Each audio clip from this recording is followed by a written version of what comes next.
JourneyTalks podcast, your favorite podcast to reconnect with gratitude and inspiration, hosted by Jorge Gonzalez.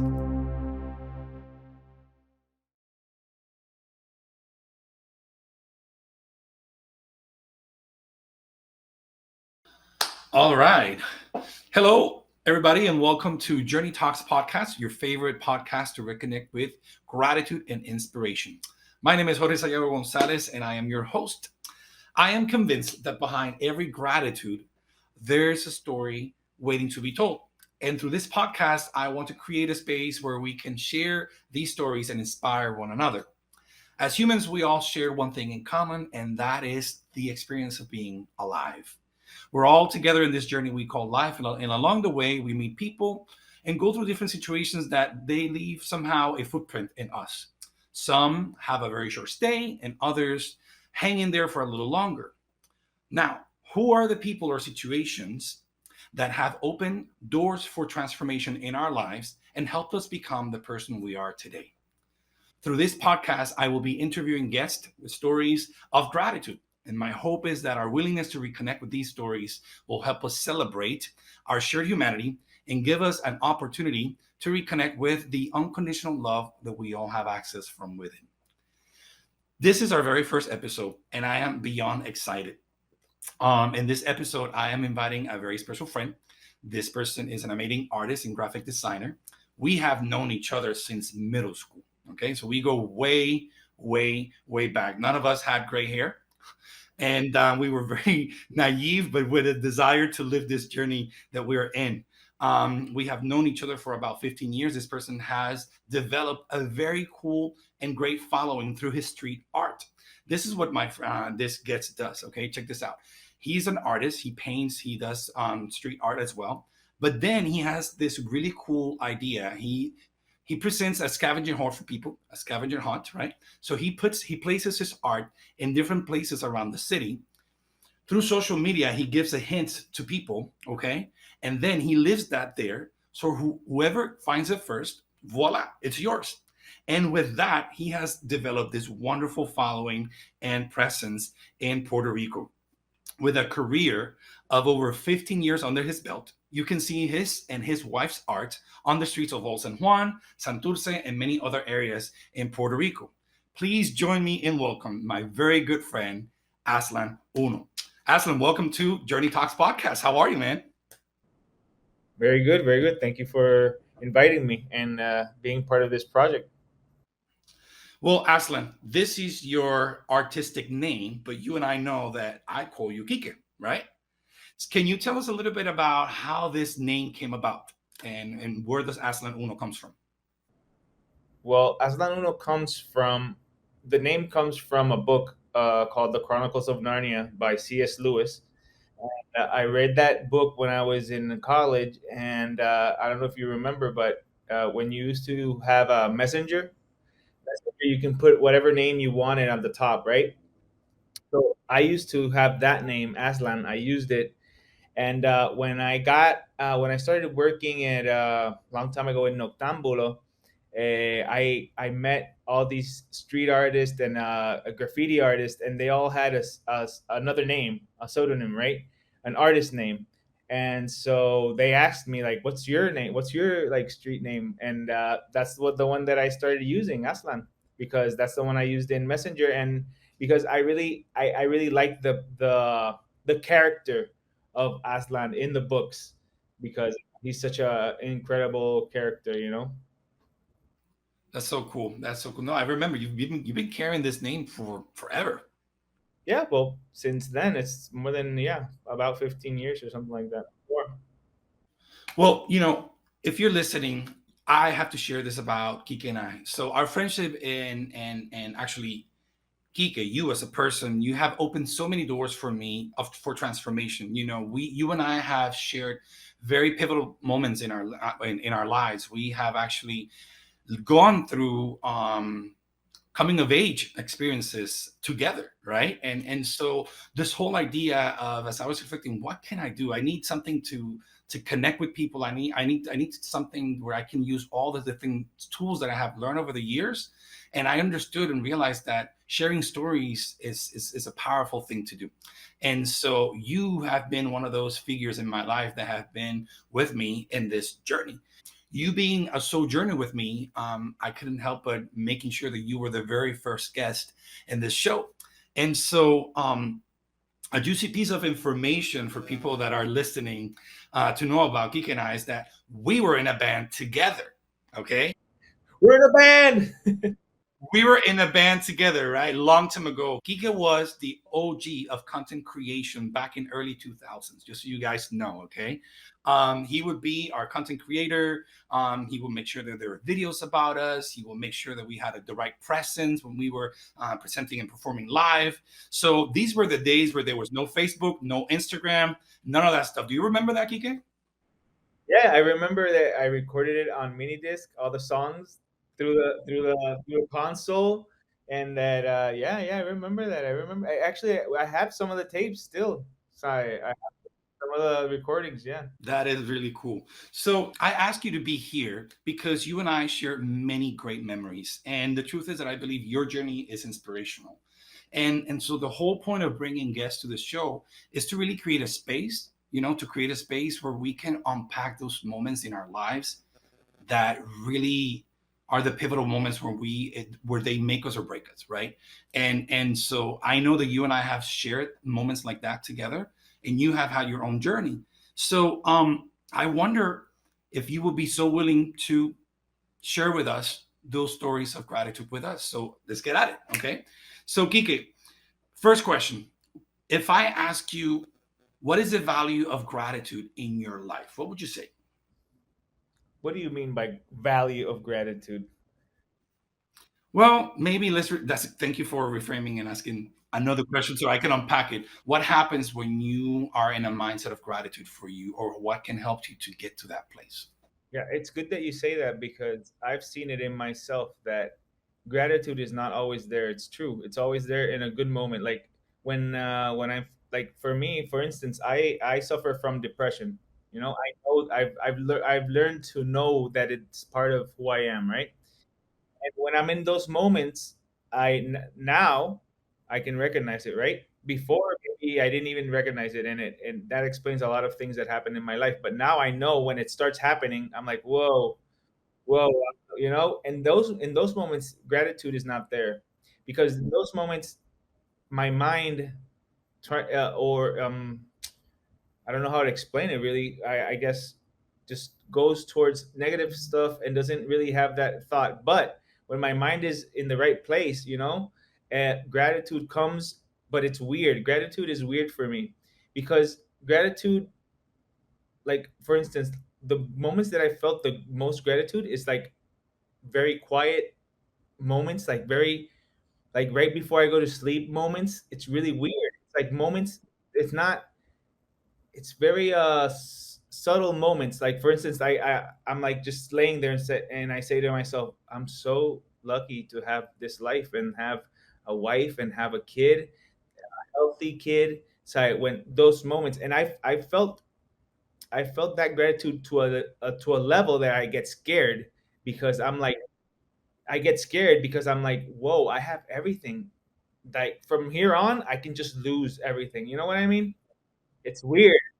Why don't we stop there for a moment, because I'm hearing certain things that I think that we can unpack a little bit, right?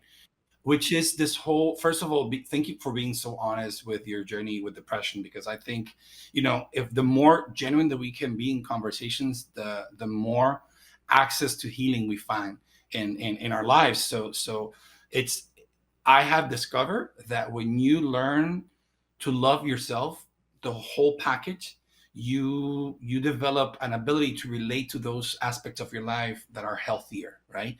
And so when you talk about this dynamic of gratitude can be tricky for you, right? Because there's this pattern of thinking, this thinking pattern that shows up that can be triggered for so many different reasons, right?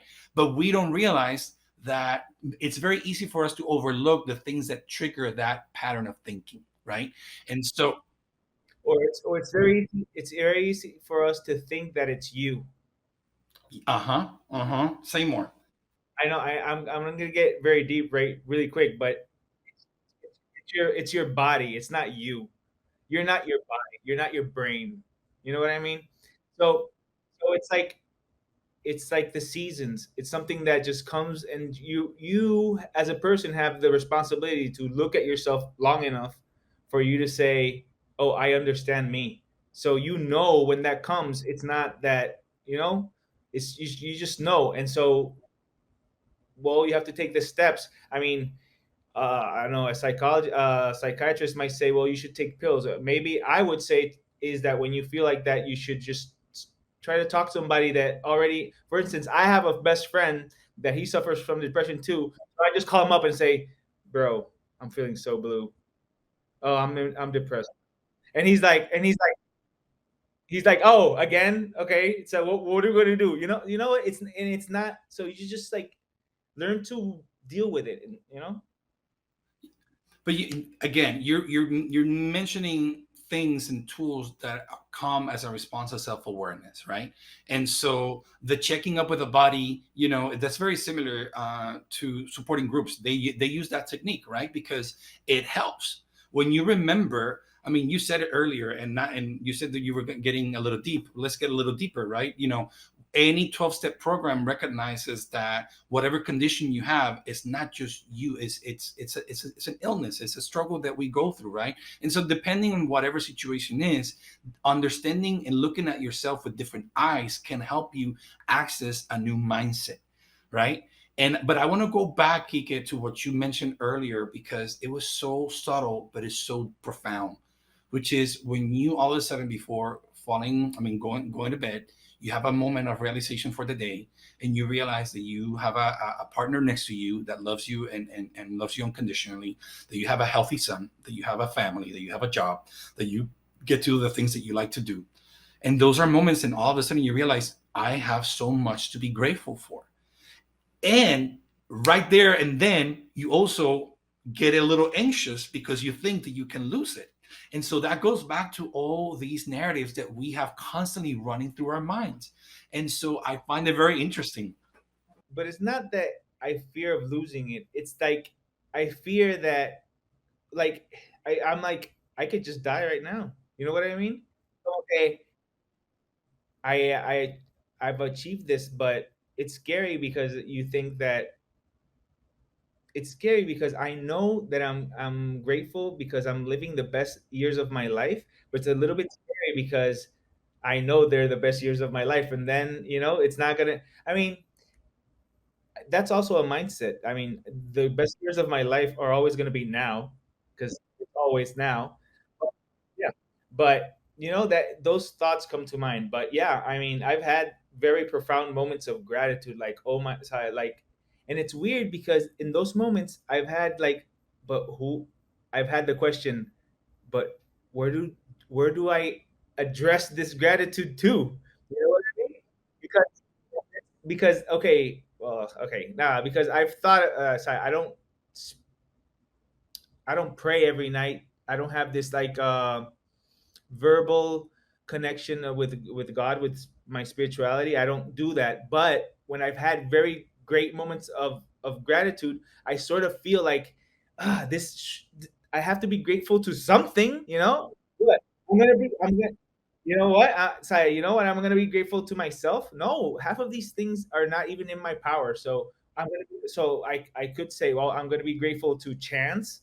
Am I gonna be great? So you know what I mean? Like, and that's weird. That's weird because that that shows something. That shows that there's something more, that there's something spiritual, that there's something bigger than us. That all that, yeah. I agree. Listen, I mean, this podcast will hopefully will be a safe space to have all kinds of conversations, and so an awareness of spirituality and the fact that there's something that we're part of something bigger. I love those kinds of conversations, so we can definitely expand on that. But let me ask you something, Kike. Um, Can you think of someone or remember a situation you went through and now looking back, you realize that you know yourself better because of it? And would you say that you're grateful for that situation? I can say that bad situations are usually the ones that I've learned most from. It's just good situations. You get comfortable. In bad situations, you reflect more. Uh, it's just weird like that. It's bad situations that really, maybe it's because those situations are the ones that you have to reflect upon, like to heal better. Heartbreaks have been teachers. Just mistakes, things that have been painful have taught me things, and that's weird. I think the other day I saw like a meme or something that said gifts can be dark things too, or something. It's actually a quote from Mary Oliver. Okay. And it says, "Someone I loved once gave me a box full of darkness. It took me years to understand that this too was a gift." Yeah, yeah, and I think it's true. I mean, it's not But what's the gift, right? I mean, the gift is not really a gift. It's something. I think it's the way you have to make it a gift, is what I mean, because somebody else can have the same experience and think that it's a bad thing. You know what I mean? And I don't want to get into my personal huge mistakes of my life, but what I mean is like the things that I've done wrong in my life, somebody could see them and just see them as something wrong. But I chose not to do that. I chose to just see it as, it's that's not the end of my story. You know what I mean? That's part of the story, and that from that story I learned something. So, and then from the good moments, it's more about living the gratitude. You know what I mean? When everything's good, you're just like, oh man, I can't. Oh, this it's amazing. But when you're going through something bad, it's like you learn. Oh, I. one thing that I have come to like embrace and accept over the years is the language that I used, the vocabulary that I used with myself, and the ability that I have to look at things from the past and try to find, again, new vocabulary that can help me heal and look at myself with compassion and love, right? Because it's very easy for us to continue to repeat those narratives that honestly they have a negative tone. We as humans, we are prone to just focus on the negative. But the truth is that if we learn and we're intentional with the words that we use about our lessons and experiences, we slowly but steady stand and find new standing ground. You know what I mean? And so, at least for me, that has been very helpful. You shared that you have struggled with depression. I have myself. I have struggled with self doubt, and I have struggled with the need to be accepted with people, and so understanding where they come from and how that compulsion or that need shows up in my life has been one of the greatest journeys and teachers, right? Because I have to realize how much the motivations behind my actions were rooted in my insecurities, you know. And so understanding that, guess what, I am grateful for the fact that I have was blessed or very fortunate to be exposed to tools that can help me put my finger on it and spot that, right? And discover, explore what's behind all of that, right? And so yes, if I look back, I can be grateful for those moments because it has given me, truthfully, and I don't know if you will resonate with this, Kike, but I have found liberation, right? Some people can call it salvation. You can call it whatever you want, but the moment that I can access those old narratives and look at them with compassion, wow, I find inner strength. I find the courage to continue to move forward. And more importantly, and I don't know if you will resonate with this, I can have compassion for other people because I know what it has cost me. I know how far of a rabbit hole I can get into. And so, it gives me an opportunity. Actually, I will echo this with you. Suffering and pain can hopefully create a bridge for more compassion between humans, I think. Um, but anyways, so Kike, let me ask you this. You are an artist, and before the end of the show, I want to make sure that I get an opportunity to show people um, what you do and what you're about in terms of your art. But why don't we just talk a little bit about the role of art in your life? What does creativity do for you, right? And how creativity is a path for you to connect with yourself. Well, creativity or art, or I mean, or do you want to use this both terms like generally the same? Both terms, yeah, yeah, yeah, yeah. The thing is that art for me is like something that, or creativity is something that has been with me all my life. You know, like it's something that, like I literally started drawing before I could like remember. So I don't remember when I started, but there's videos of me drawing when I was really little. So it's something that I started doing from when I was really little. So it's been part of my life all my life. So what do you channel when you are in that place? What's happening? When I do art, I'm in my own space. That's like the biggest thing. It's a place that nothing can touch. Like no rules, nobody can tell me what to do when in my art. It's like my safe place. Like when I was in school, I didn't pay attention to classes. I got good grades, but I didn't pay attention to the teacher. Like visually, I was always drawing in my paper. I was listening to the teacher, but I wasn't looking at the teacher. So that's part because I have ADD. So I have like that. I can split my attention. You know. So so that was like sort of my escape, right? Drawing. So now as an adult, it's just like the place where I can express myself, and but it's really a safe place. Like So are you grateful for that space? What happens when you're in that space? How does Kike is in the best version of himself when he is in that place of creativity, flowing? How what does gratitude looks like when you're there? the thing is that I don't think in art is the place where I felt the most gratitude. I think no, because it's man made for me. I don't. For instance, I felt more connection with gratitude through with being in nature or other things. I mean, for me, I'm grateful. This is really weird because I haven't thought about this. So it's like for right now, I'm thinking like, hey, I've never really thought about this. Um, because for me, my art is so second nature. It's No, this is who you are. exactly so. It's not even something that I see as grateful for it because it's just like there. I don't know even how to explain that really. It's maybe because it's come to me so effortlessly. You know what I mean? Because it's not like those other things that I have no control over, and they're there. Like for instance, having a healthy son, let's say. I have no control over that. So there's the feeling of gratitude. Like you know what? Uh, and it's not that I don't deserve this. It's like, oh man, there's some people that don't have this blessing. So I'm grateful because I have it. You know, I've never felt that I don't deserve it because I think that everybody deserves health. Everybody deserves blessings.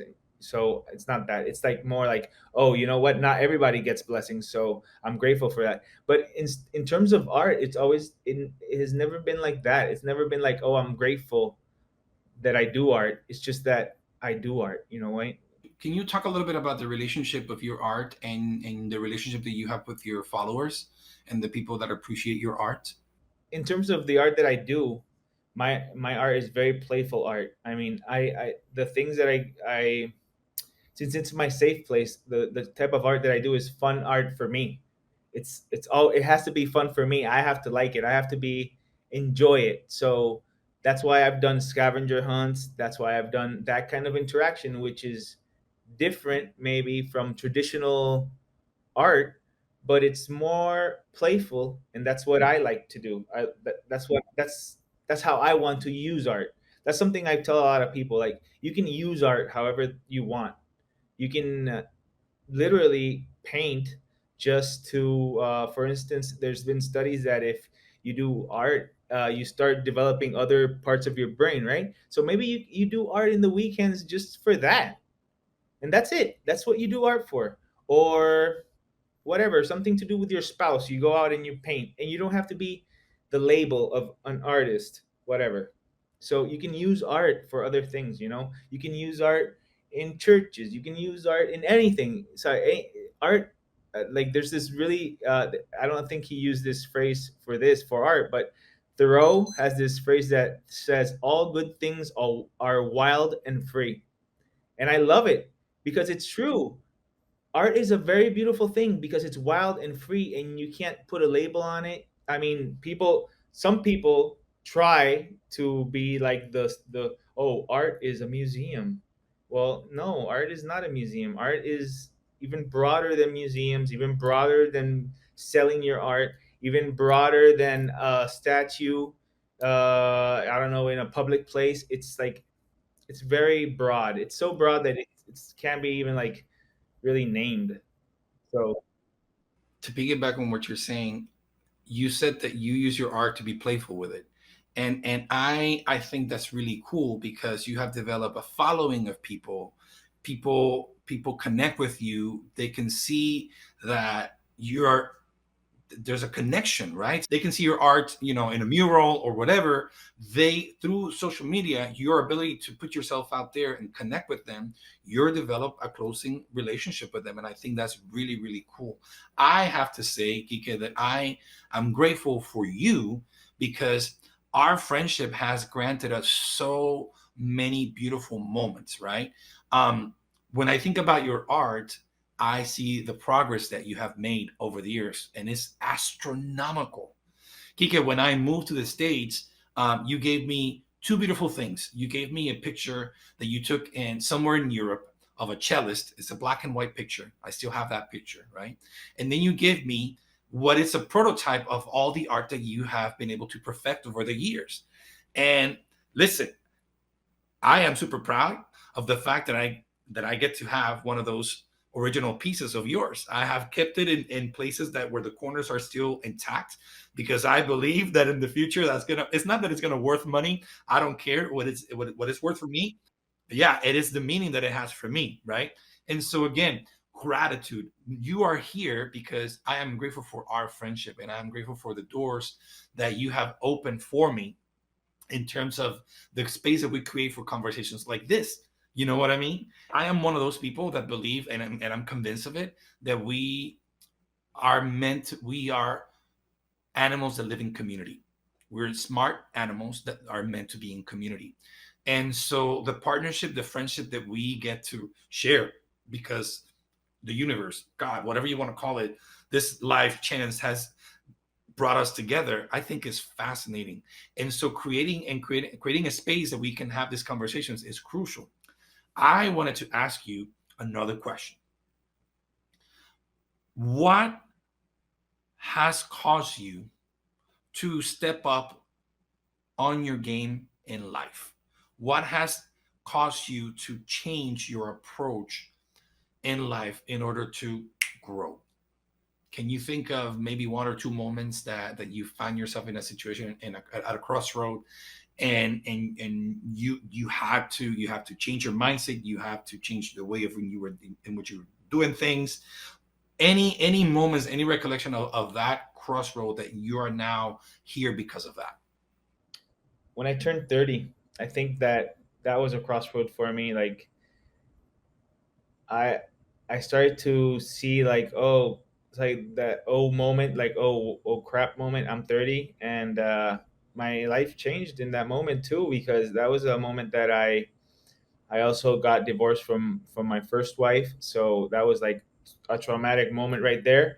But like what I said, like traumatic moments like that are the moments that get you like, oh crap, I gotta move. You know what I mean? Because at that moment I had a son that was really little too, so it's like stressful moments usually get the fire going. You know what? You have to. You know what? I have to like do something. Usually when moments are a little bit calmer, you don't have to you don't have to push it, but apart from moments like that, it has it has always been like this inner voice that always says that I have to do better. I don't know where, like, therapists say it's like your ego or whatever, but yeah, there's this little voice that's always like saying, oh, you could do better, you could whatever. I've learned throughout the years to like just like ignore it and say, you know what, calm down, you know what, I'm doing my best and stuff like that, because those kinds of thought can like really mess you up. You know what I mean? You can start thinking that like what you said, doubt yourself, stuff like that. And that I mean, as an artist, the thing is, like, being an artist, it's really weird because you usually artists tend not to separate themselves from their work. Okay, so when you say to an artist, hey, your work sucks, they think you're saying they suck, but that's not what you're saying, but that's what how it feels to artists. So for a long time, it's been really tough for me as a person, or to understand that, you know what, just calm down. It's for artists have to understand that once you make your artwork and you put it out there, it's no longer yours. It's everybody. It's weird, you made it, but the piece is not only you making it, the piece is all somebody looking at it. It's like that story, you ever heard that saying that says, if a tree falls in the forest and there's nobody there to hear it, does it make a sound? So if you make art and nobody sees it, do you make art? I don't know. So you need people to see your art for you to be an artist. So it takes time for you to understand that you that needs to happen, because another thing, artists are really jealous of their artwork. Oh, no, it's my artwork. Oh, you can't see it. Oh, you know what? You know, Sai, you need the viewers for to complete the whole experience. Uh, but that has been it's tough. It's tough because you put yourself out there, you know? I recognize how I struggle believing in myself and my ability to take the bull by the horns and just go at it and figure it out. I recognize that it's not that it's easy. In my personal case, in my personal story, um, it was very hard for me to access confidence, right, in myself.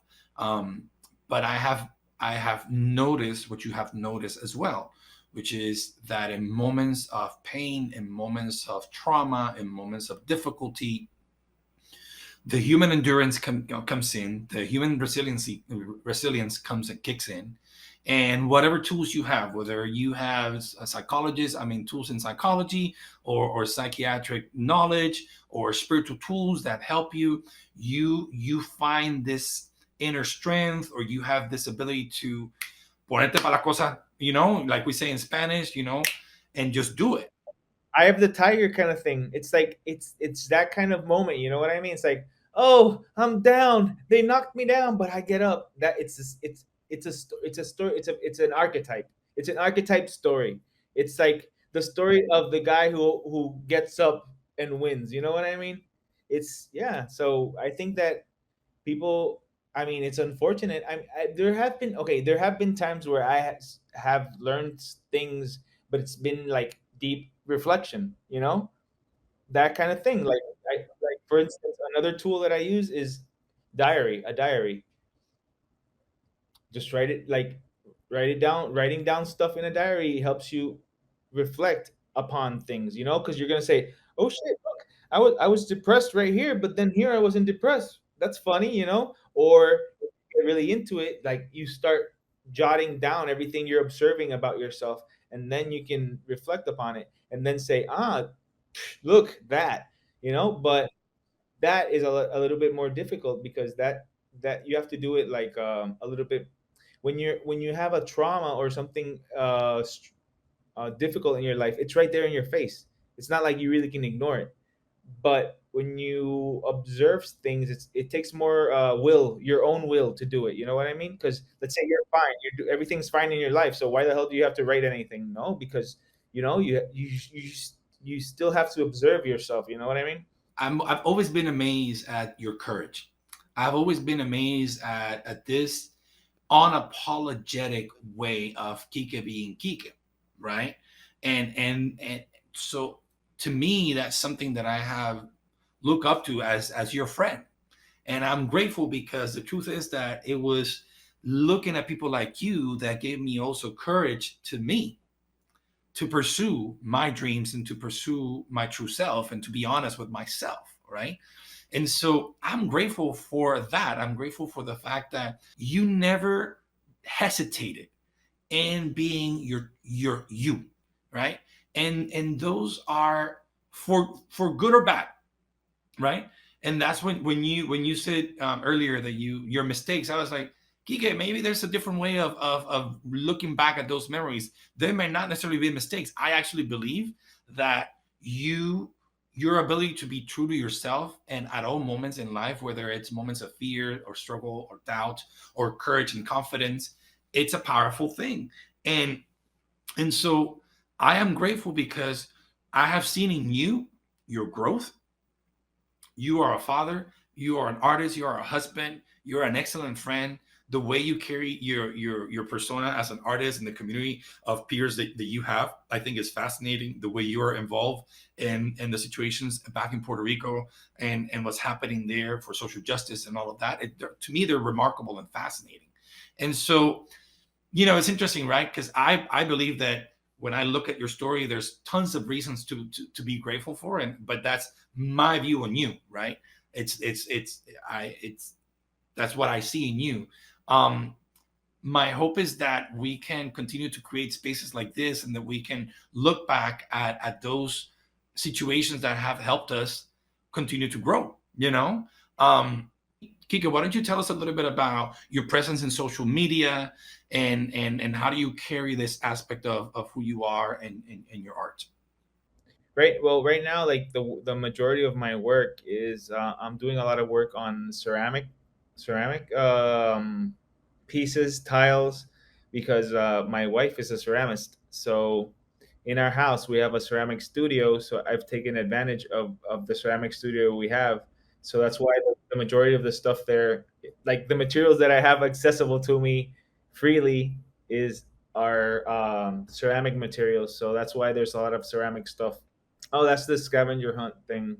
They call this kind of scavenger hunt. They call it like a stash and dash, because I stash it somewhere, I put it somewhere, and then I leave.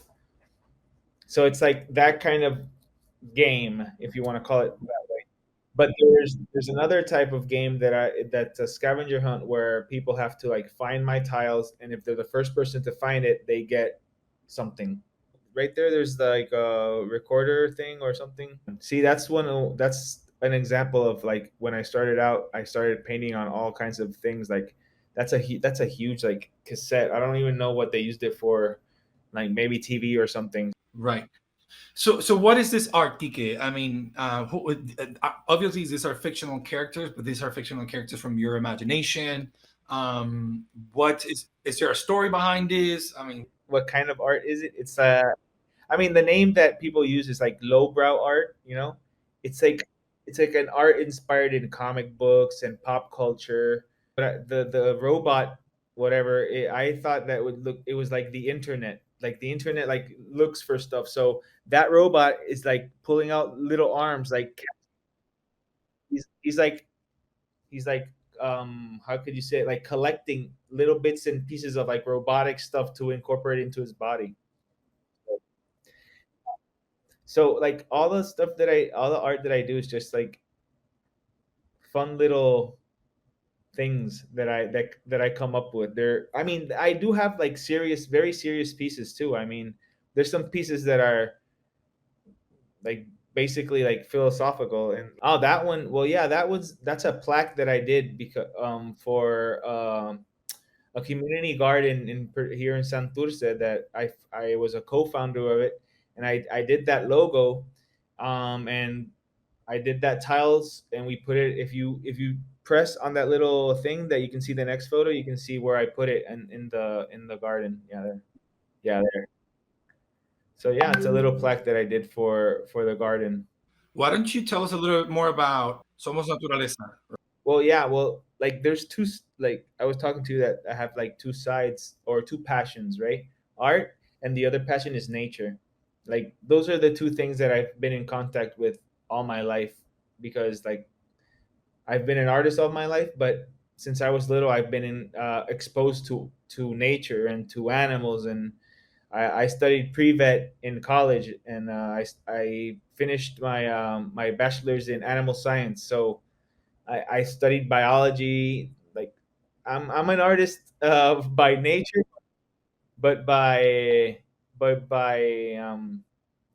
career, whatever, what I studied was biology and animal science. So that this page is basically where I put all the stuff, all the content that I create when I'm out in nature, and a lot of my hobbies are in nature.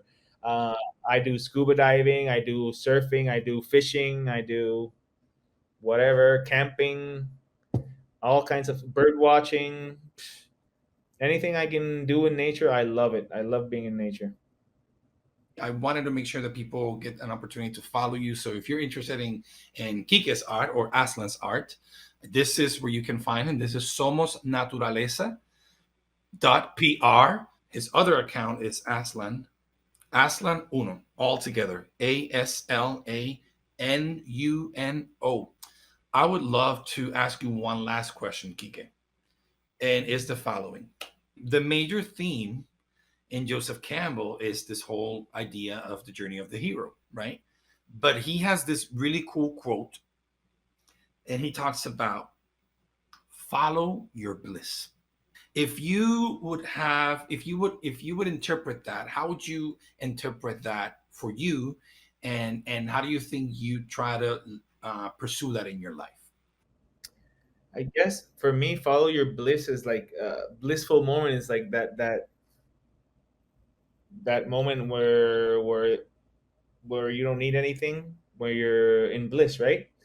So I guess for me, it's those moments of gratitude for me. So, and when I think about what makes those moments of gratitude, it's just simple moments with my family. It's not, yeah, and it's always shared moments. It's never like it's never a moment where I'm like the center of attention or something like that. It's always something that I could share. Like if I have an exhibition, yeah, but that my family was there or my friends were there or my wife was there. That's what makes it incredible, because if none of them were there, it would have been like it wouldn't have been anything, you know? Still, small simple things, right? Exactly. Exactly. Yeah. Well, I mean, yeah. Humans have to, it has to do with what you said, that we are a community species. We're a species that needs that interaction. So yeah. Um, that would be my answer would be that it's like looking for moments of gratitude, and I think it's a little bit that's not something very easy either. I mean, that's nothing easy, because first of all, you have to understand who you are and all those kinds of things in order for you to really know what you want in life, because that's a very complicated thing, because we've been programmed to think that we know what we want in life, but really in the journey of life is where we really find out what we want. I totally agree with you. So I want to honor people's span of attention and our time, and we have plenty more to say and plenty of more conversations to have. But I think this is a good time for us to finish and close our first our first episode. Kike, Aslan, thank you so much for being with us tonight. Well, it is tonight. It is evening right now as we record this first episode. If you're a listener, thank you so much for hanging out with us and for opening your hearts and your minds to these conversations. We hope that your attention to gratitude will be a blessing for you as well, and an opportunity for all of us to reconnect with the things that we talked about, the simple things in life that remind us that at the end of the day, this is a true gift. So thank you so much for being in here on Journey Talks podcast. We look forward to the next time where we can connect again. Thank you very much. Take care. Thank you for watching. Make sure you like and subscribe to our channel. Share your feedback, hit that notification bell, and let's keep the conversation going.